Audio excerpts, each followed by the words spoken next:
Good morning student, welcome to EduFly JEE NEET. मेरे प्यारे बच्चों, थोड़ा सा वीडियो नहीं डाल पा रहा था पिछले एक वीक से, तो उसके लिए सॉरी। अब से कंटिन्यू रहेगा, आपकी जो MSCET की सीरीज़ है वो कंटिन्यू रहेगी और होपफुली मैं इसको 15th जो आपसे प्रॉमिस किया हूँ 15 जून तक इसको कंप्लीट कर ले जाऊँगा।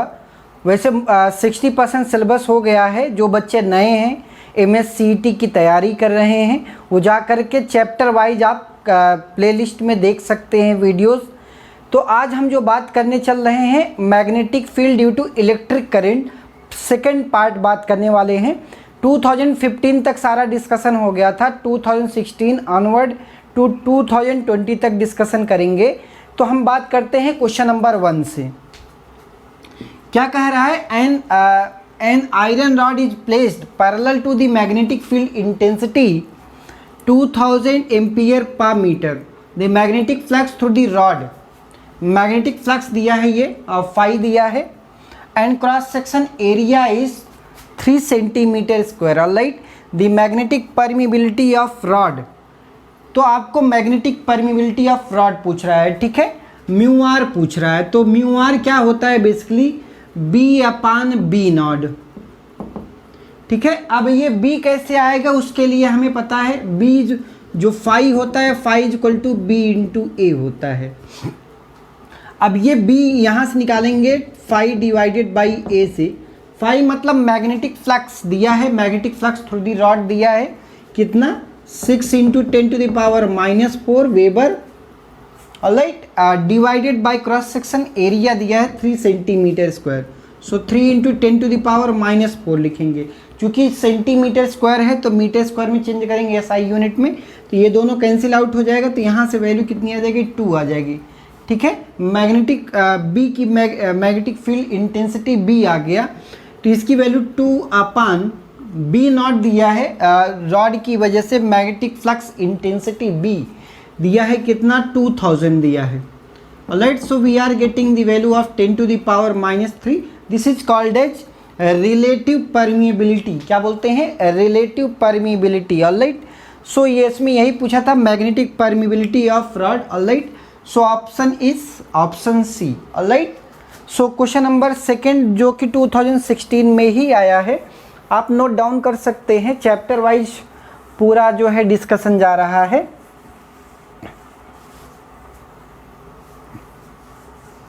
क्वेश्चन नंबर 2 में the magnetic field B inside the long solenoid having n turn per unit length and carrying I where iron core is kept 8। Iron core अगर रखने के बाद उसमें क्या होगा? मैग्नेटिक फील्ड इंटेंसिटी क्या होगा, या यूँ बोल सकते हो मैग्नेटिक फील्ड की वैल्यू क्या होगी, इसमें ये पूछ रहा है।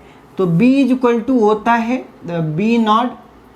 B equal to B naught into mu, या ऐसे भी इसको बोल सकते हैं। अगर जैसे यहाँ पे म्यू आर इक्वल टू क्या आपने पढ़ा? B/B नॉट, ठीक है। तो B इक्वल टू ऐसे भी लिख सकते हैं, B equal to mu naught, this is mu R relative permeability into B naught. Alright, so mu R जो है, म्यू आर और म्यू में क्या रिलेशन होता है, काइम में क्या रिलेशन होता है, चूँकि ऑप्शन यहाँ पे इस तरीके से दिया है।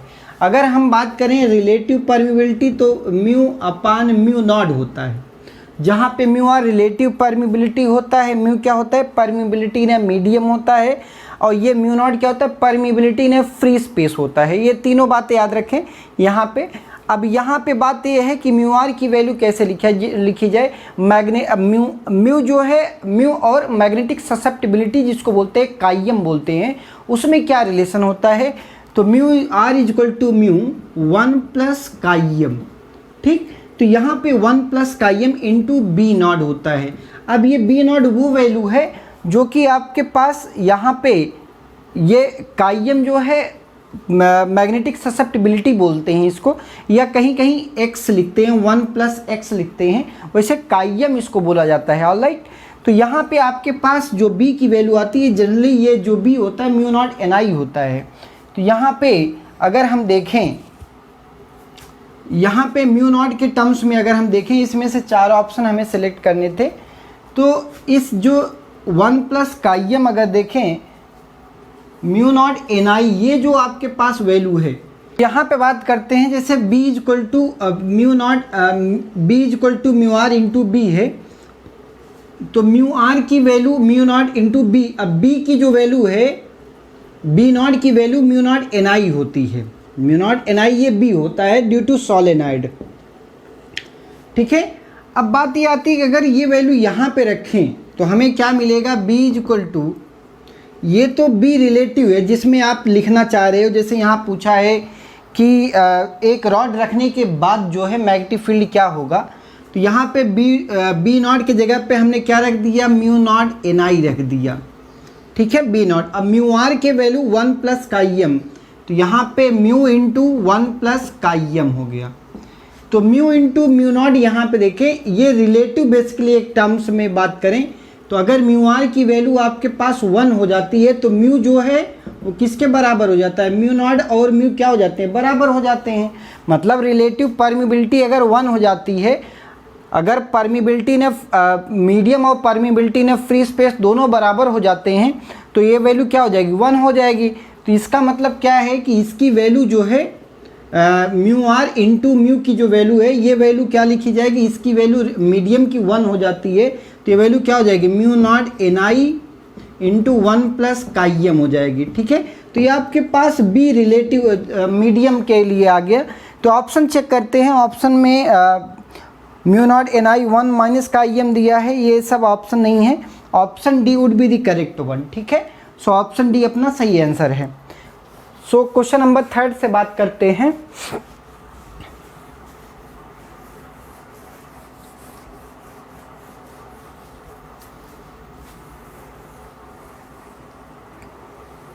ऑलराइट, क्वेश्चन नंबर 3 में क्या बोल रहा है, the magnetic flux through the coil initially 4 into 10 to the power -4 weber. Alright, it's reduces to 10%, it reduces to 10% of the original value in its t second. The EMF induced in 0.72 millivolt, then the value of t. अब आपको EMF के बारे में basic concept क्या पता है, EMF होता है, EMF जो है rate of change of flux होता है, d phi by d t, mod d phi by d t. ठीक, अब ये mod d phi by d t का मतलब है कि जो भी टर्म्स अगर इसका नेगेटिव आता है phi 2 minus phi 1 divided by t 2 minus t 1। ठीक है, अब फाई 2 माइनस फाई 1 क्या कह रहा है, फाई 1 दिया है, the magnetic flux through the coil initially दिया है फाई 1, फाई 1 कितना दिया है, 4 into 10 to the power -4 weber, 4 into 10 to the power -4 weber. Alright, and phi 2 जो है वो कह रहा है कि it reduces 10% of the original value. ठीक है, तो अगर सिर्फ 10% it reduce 10% its original value in t second, अगर टी सेकेंड में 10% रिड्यूस हो गया तो बचा कितना, 90%, तो 0.9, 90% मतलब 0.9 multiplied by 4 into 10 to the power -4, तो ये आपके पास फाई 2 बचा। अब यहाँ पे फाई 2 माइनस फाई 1 करेंगे, जाहिर सी बात है रिड्यूस हो रहा है, तो यहाँ पे क्या होगा, फाई 2 माइनस फाई 1 क्या हो जाएगा, phi 2 minus phi 1, 4 9 36, 3.6 10 to the power -4 minus 4 into 10 to the power -4। तो यहाँ पे मॉड जो इसी वजह से मॉड दिया जाता है ताकि ये नेगेटिव भी है तो हम भी पॉजिटिव कंसीडर करें, तो divided by in t second. ठीक है, अब यहाँ पे आपके पास वैल्यू क्या, अगर चेंज इन फ्लक्स बात करें तो 0.4 मिल गया, यहाँ से 0.4 10 टू द पावर -4 मिल गया वेबर। तो चेंज इन फ्लक्स आ गया 4 इंटू 10 टू पावर -5 भी लिख सकते हैं यहाँ से, 4 into 10 to the power -5 divided by कितने समय में, t सेकेंड में। और ये EMF कितना इंड्यूस्ड हुआ है, EMF इंड्यूस्ड 0.72 मिली वोल्ट, मिली का मतलब होता है 10 टू द पावर -3, तो 0.72 10 टू द पावर -3 वोल्ट। तो t की वैल्यू क्या आ जाएगी, t बराबर आ जाएगा 4 into 10 to the power -5 divided by 0.72 या ऐसे भी इसको लिख सकते हैं 72 इंटू 10⁻⁻5 आ जाएगा यहाँ। तो ये दोनों कैंसिल आउट हो जाएंगे। अब यहाँ पे ये जो वैल्यू आएगी, ये टाइम जो है 4 डिवाइडेड बाई, ऐसे कर दे 4 1 के 4, 4 4 1 जा 4, और यहाँ पे 3 4 8 जा, तो 1/18 सेकेंड इसका क्या हो जाएगा, करेक्ट आंसर हो जाएगा। ठीक है, तो इस तरीके से मतलब rate of change of flux जो है वो क्या देता है, ईएमएफ देता है, फैराडेज लॉ से। ठीक है, तो वैसे भी ये सारे क्वेश्चंस हो सकते हैं। तो 2017 से बात करते हैं, stay tuned with EduFly JEE NEET. तो क्वेश्चन नंबर 4 से बात करते हैं 2017 का। The magnetic flux near the axis and inside the air, the core solenoid of length दिया है, सोलेनॉइड की लेंथ दिया है 60 centimetre, carrying current I is 1.57 10⁻⁻6 weber.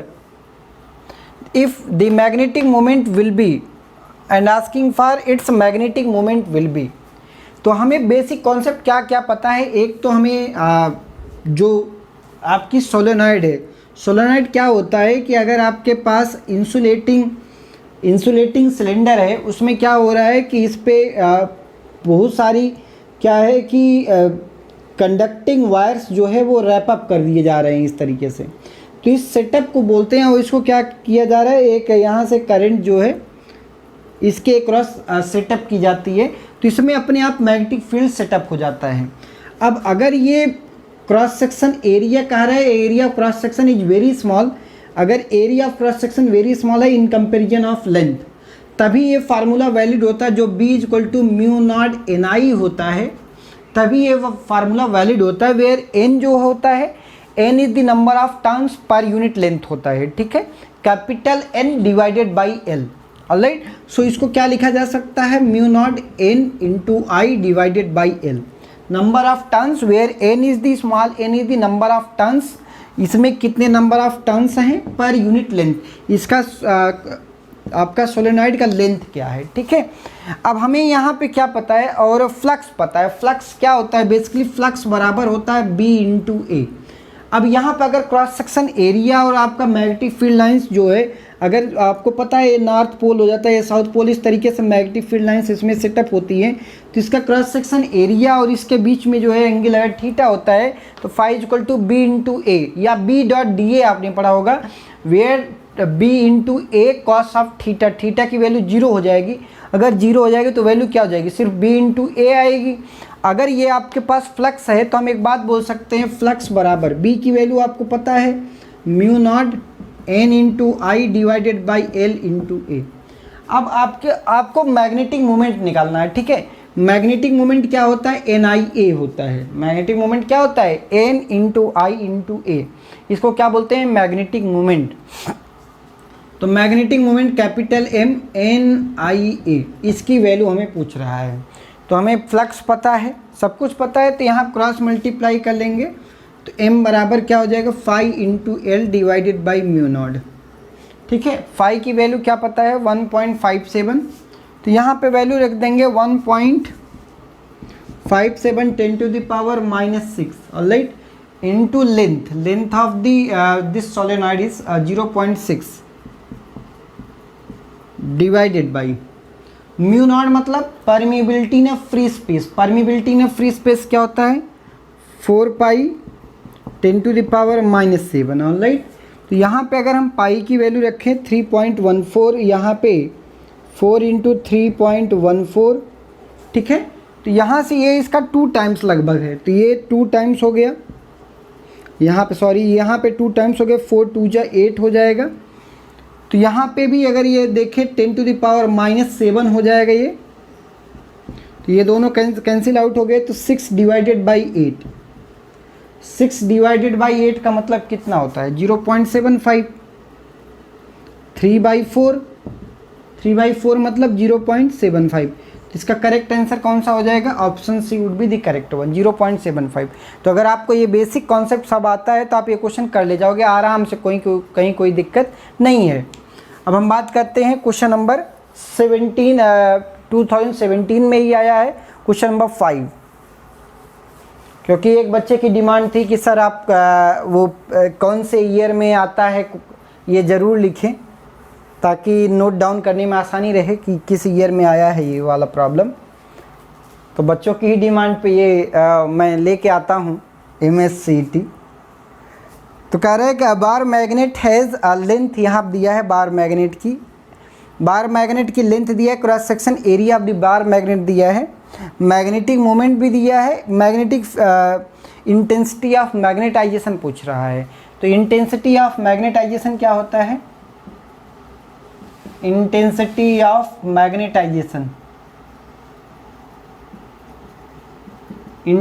Of magnetization, magnetic moment per unit area per unit length होता है। Magnetic moment per unit area per unit length, alright. So यहाँ पे magnetic intensity दिया है, मैग्नेटिक इंटेंसिटी ऑफ मैग्नेटाइजेशन पूछ रहा है, ठीक है। मैग्नेटिक इंटेंसिटी दिया है, मैग्नेटिक मोमेंट दिया है, मैग्नेटिक मोमेंट कितना दिया है 3 divided by cross section area कितना 2 centimetre square.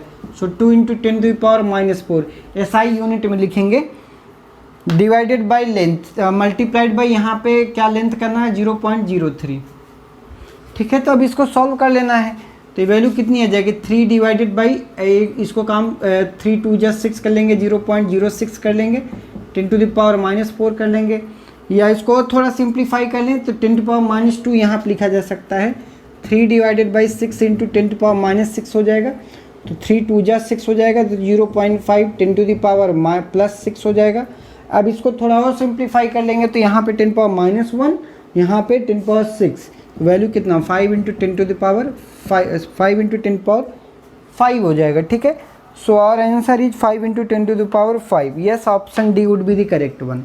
So stay tuned with EduFly JEE NEET 2018 का क्वेश्चन MSCT। तो 2018 का क्वेश्चन है an alternating electric field of frequency of nu is applied across Ds of cyclotron to accelerate the proton having mass m to operating magnetic field is B used and kinetic energy of the proton beam produces by it are respectively. मतलब आपको magnetic field बताना है और kinetic energy बतानी है। Cyclotron का basic principle क्या होता है, 2 डीज होती हैं, इस तरीके से 2 डीज होती हैं,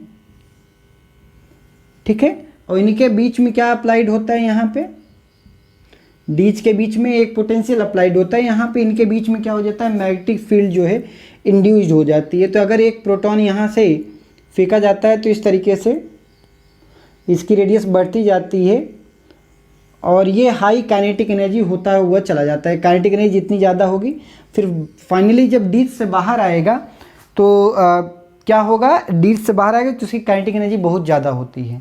तो बेसिकली हमें क्या निकालना था, एक तो मैग्नेटिक फील्ड निकालना था।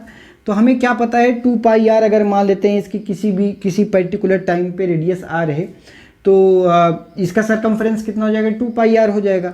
तो r बराबर यह होता है mv डिवाइडेड बाई qb। तो यहाँ पे इलेक्ट्रॉन दिया है, E दिया है, ठीक है। अगर प्रोटॉन है तो प्रोटॉन के चार्ज पॉजिटिव E मानते हैं, ठीक है। तो यहाँ पे अगर रेडियस हमें पता है तो टाइम पीरियड फ्रीक्वेंसी सब पता हो जाएगा।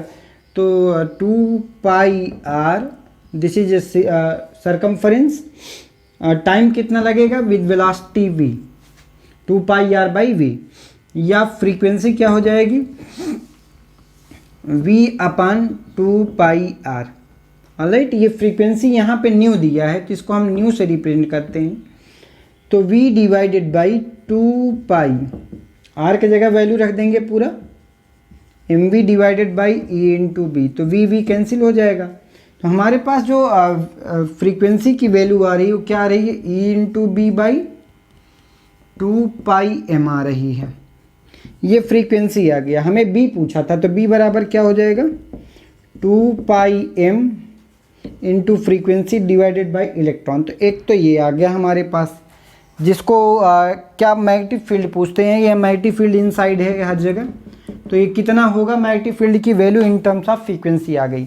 अब आपसे यहीं तक नहीं रुका, आपसे क्या पूछ लिया, आपसे पूछ लिया काइनेटिक एनर्जी क्या होगी। तो अगर आपको बेसिक कॉन्सेप्ट पता है, काइनेटिक एनर्जी 12mv² होता है और जो वेलोसिटी होता है वो कैसे रखेंगे, यहाँ पे अगर हम काइनेटिक एनर्जी निकालना चाह रहे हैं तो काइनेटिक एनर्जी हाफ mv², ठीक है। तो हम वेलोसिटी इन टर्म्स ऑफ यहाँ पे r बराबर mv/qb होता है, तो यहाँ से हम वैल्यू निकाल सकते हैं v की। तो ये वैल्यू कितनी हो जाएगी, हाफ m इंटू v की वैल्यू कितनी हो जाएगी, r into e into b, r e b divided by m, इसका होल स्क्वायर करना है, ठीक है। तो ये वैल्यू आपके पास कितनी आ रही है, half m r² e² b² by m²। एक m कैंसिल हो गया। अब आपके पास b ऑलरेडी आ चुका है, चूँकि ये सब जो है जो भी वैल्यू दिया है इन टर्म्स ऑफ फ्रीक्वेंसी दिया है, ठीक है। तो यहाँ पे half r² e² b² by m, तो यहाँ पे जो भी वैल्यू दिया है b की value in terms of frequency दिया है, तो यहाँ पे ये इन टर्म्स ऑफ फ्रीक्वेंसी है, ठीक है। ये v नहीं है, इन टर्म्स ऑफ फ्रीक्वेंसी है, क्योंकि वेलोसिटी को एलिमिनेट कर दिया गया है। तो यहाँ पे वैल्यू कितनी आ जाएगी, half r² e² by m, ठीक है, इंटू b²। अब b² की जगह पे वैल्यू क्या रख सकते हैं, 2 पाई m into new by e, तो 2 पाई m nu divided by e। सो इसका होल स्क्वायर करेंगे, ये होल स्क्वायर कर लेंगे, तो हमारे पास ये जो वैल्यू आएगी 4, ये देखें 2 2 जा 4 आ जाएगी यहाँ पे।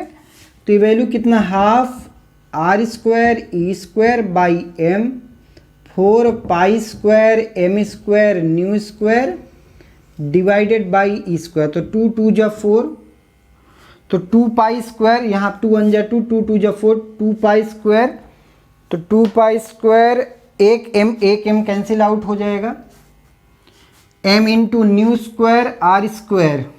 अच्छा e² भी कैंसिल हो चुका है, तो हमारा कौन सा ऑप्शन है, फर्स्ट ऑप्शन सही आ रहा है, 2 पाई² m² न्यू² है, ये न्यू² r², all right. e² cancel out हो चुका है, so correct option is option A. So stay tune with EduFly JEE NEET 2019 के जितने 3 क्वेश्चन आए हैं वो सारे डिस्कस करेंगे। 2019 का क्वेश्चन नंबर 1 से बात कर रहे हैं। Correct figure shows the circular coil carrying current I kept very close but not touching to point A, alright, यहाँ पे बात कर रहा है। On the straight conductor carrying the same current I, the magnitude of magnetic field induction at the center of the coil will be। तो यहाँ पे आपको O पॉइंट पे मैग्नेटिक फील्ड इंडक्शन या मैग्नेटिक फील्ड बताना है। तो अगर यहाँ पे देखें तो ये जो करंट है वो इस डायरेक्शन में जा रहा है। तो अगर करंट ऐसे जा रहा है तो इसका मतलब कि इस पॉइंट पे या तो ऐसे कर लें कि आपको ये बेसिक कॉन्सेप्ट पता है कि अगर करंट ऐसे जा रहा है, करंट की डायरेक्शन ये है और मुझे बी ओ पॉइंट पे निकालना है, तो इसको ऐसे फोल्ड करेंगे तो ये जो आपके पास thumb will gives you direction of magnetic field. इसका मतलब इसकी वजह से फॉर इनफाइनाइट स्ट्रेट वायर की वजह से मैग्नेटिक फील्ड अगर आर दूरी पे निकालना हो तो क्या होगा, तो आपको जनरल कॉन्सेप्ट क्या पता है, μ0/4 pi I/r sine θ1 plus sine θ2।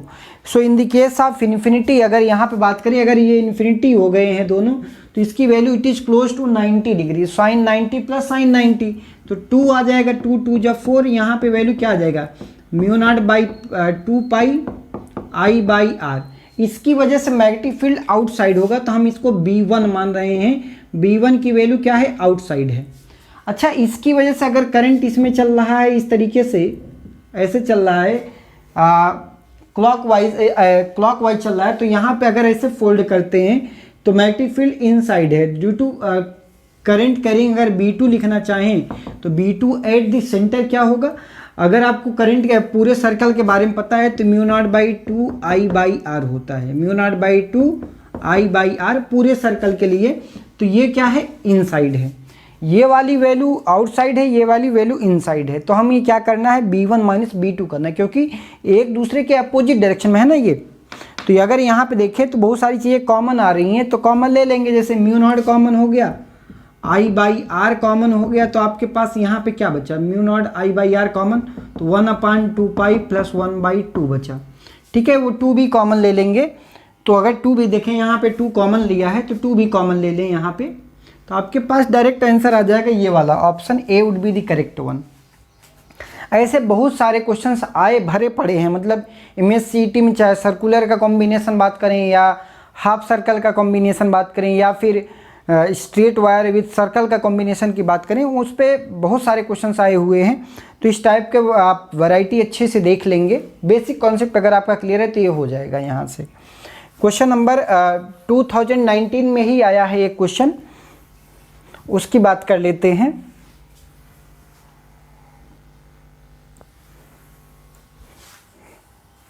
कह रहा है कि the maximum kinetic energy of is gained by the charged particle in the cyclotron is independent of.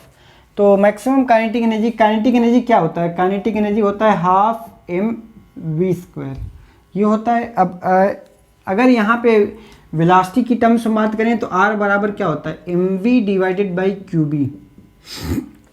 तो अगर हम वेलोसिटी को एलिमिनेट करना चाहते हैं तो v बराबर क्या हो जाएगा, r⁻m। तो यहाँ पे एलिमिनेट कर दें ½ in place of v can we put the r⁻m whole square, so we are getting the value of ½ m r²q² b²/m, m², एक m कैंसिल आउट हो गया। तो देखें यहाँ पे 3 रेडियस पे भी डिपेंड कर रहा है, चार्ज पे भी डिपेंड कर रहा है और मास पे भी डिपेंड कर रहा है, सिर्फ एक टर्म है जो फ्रीक्वेंसी। तो इसका जो ये करेक्ट ऑप्शन है ये तीनों पे डिपेंड कर रहा है, जबकि इंडिपेंडेंट बोला है तो ऑप्शन कौन सा सही है, it is independent of frequency, option D would be the correct one. ये भी एक आसान सा क्वेश्चन आया हुआ था, तो इसको भी नोट डाउन कर लेंगे। बात करते हैं क्वेश्चन नंबर 2019 में ही आया हुआ क्वेश्चन है ये भी